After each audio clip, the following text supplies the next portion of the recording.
Assalamualaikum warahmatullahi wabarakatuh. Perkenalkan, nama saya Cahya Priyadiansa dari Prodi Aquaculture kelas C dengan NIM 1420111336165. Di sini saya akan melaksanakan praktikum fisiologi hewan air tentang sistem osmoregulasi pada ikan. Nah, sistem osmoregulasi ini merupakan suatu upaya pada tubuh ikan untuk mengatur tekanan osmotik pada tubuhnya atau mengatur cairan seperti air, ion-ion pada tubuhnya agar seimbang dengan lingkungannya, agar proses fisiologis lainnya berjalan secara normal. Nah, tujuan dari praktikum kali ini adalah yang pertama untuk mengetahui fisiologi osmoregulasi pada ikan, dan yang kedua adalah untuk mengetahui pengaruh perubahan kadar garam atau salinitas terhadap tingkah laku atau kehidupan pada ikan. Nah, alat dan bahan yang akan saya gunakan pada praktikum kali ini, alatnya yang pertama ada media yang berisi air tawar, dan yang kedua ada media yang berisi air laut. Yang ketiga ada hand counter, yang keempat ada gunting, yang kelima ada timbangan digital, yang keenam ada pinset, dan yang ketujuh ada talenan. Serta bahan yang akan saya gunakan yaitu 2 ekor ikan komet atau Carius auratus. Di sini langkah awal yang akan saya lakukan yaitu mengukur berat badan awal ikan komet yang akan dimasukkan ke dalam media air tawar.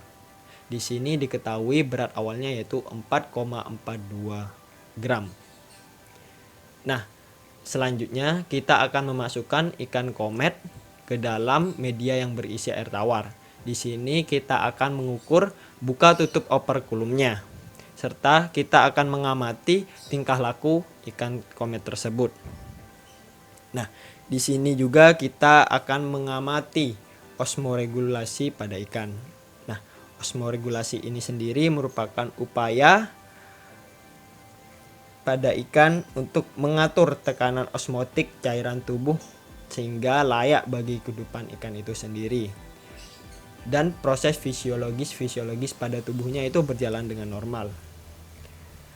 Nah, di sini ikan komet yang saya masukkan kepada media air tawar, pada menit ketiga dia mengalami buka tutup operkulum sebanyak 254 kali, pada menit ke-6 236 kali, pada menit ke-9 278 kali, pada menit ke-12 270 kali, pada menit ke-15 258 kali, pada menit ke-18 263 kali, pada menit ke-21 266 kali, pada menit ke-24 294 kali, pada menit ke-27 321 kali, dan pada menit terakhir 30 287 kali.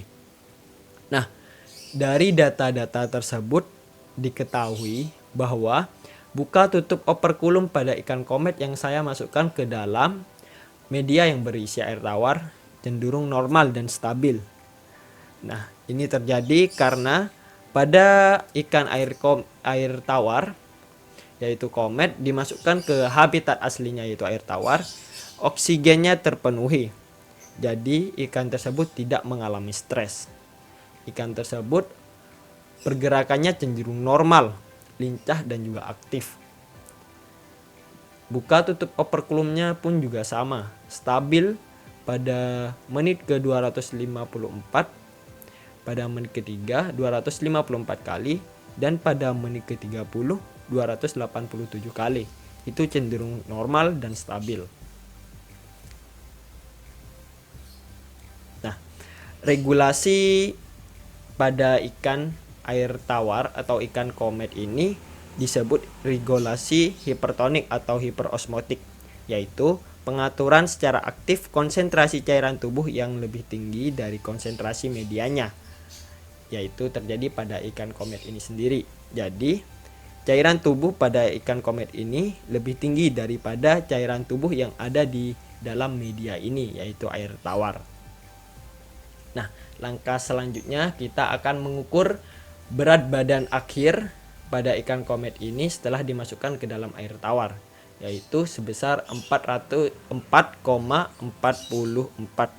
gram.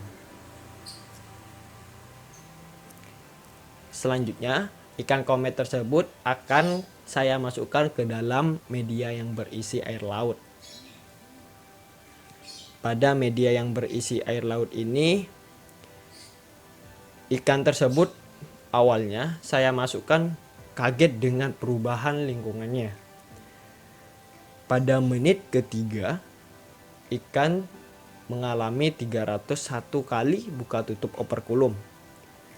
Pada menit ke-6, 232 kali. Pada menit ke-9, 161 kali. Pada menit ke-12 turun drastis sebanyak 41 kali. Pada menit ke-15, 4 kali. Dan akhirnya pada menit ke-18 awal ikan mengalami mortalitas atau kematian. Di sini dapat diketahui bahwa ikan komet yang habitat awalnya di air tawar tidak toleran dengan air laut, karena setiap ikan memiliki ambang batas toleransi terhadap lingkungannya. Pada pergerakan ikan ini, pada ikan komet di menit awal sampai dengan kematiannya, dia tidak seimbang.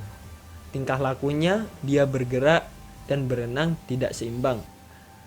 Berenangnya miring dan dia mengalami kenaikan berat badan setelah ditimbang pada menit ke-18 dan akhirnya dia mengalami kematian.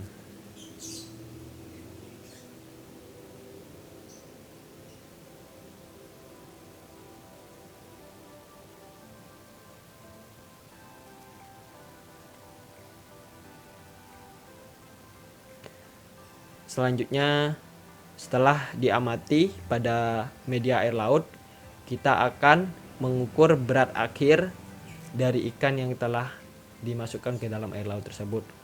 Dan diperoleh data berat badannya yaitu 4,46 gram. Nah, untuk percobaan yang kedua, menggunakan ikan komet yang satunya, kita akan mengamati ginjal pada ikan air tawar atau ikan komet tersebut. Di sini kita akan mengamati ginjal, yaitu dengan memotong ikan tersebut pada bagian anal menuju dorsal dan menuju ke posterior operculum.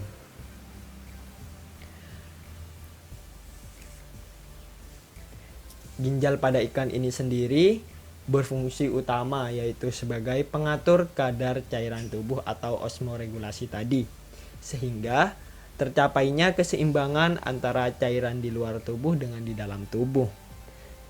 Ginjal ini pada ikan komet berwarna merah tua.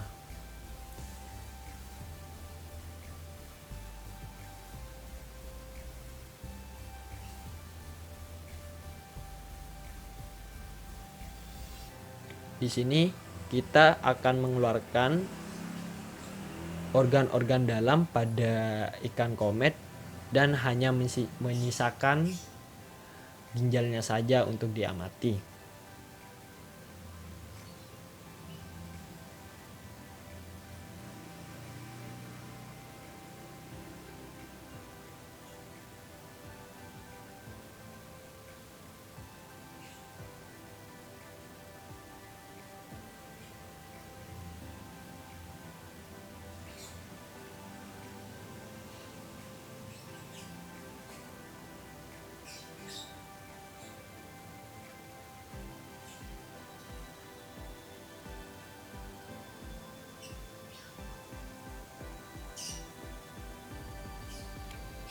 Nah, ginjal pada ikan komet ini terletak di posisi retroperitoneal atau di bawah tulang punggung dalam rongga perut bagian atas.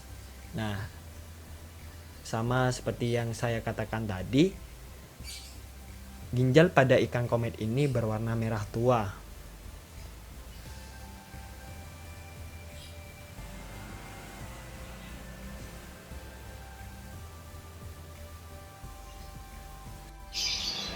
Berdasarkan praktikum tadi dapat ditarik kesimpulan bahwa ikan memiliki tekanan osmotik yang berbeda-beda terhadap lingkungannya. Oleh karena itu, ikan harus mencegah kelebihan dan kekurangan air agar proses fisiologisnya dapat berjalan secara normal. Begitulah praktikum fisiologi hewan air bab osmoregulasi pada ikan dari saya. Kurang lebihnya mohon maaf. Wassalamualaikum warahmatullahi wabarakatuh.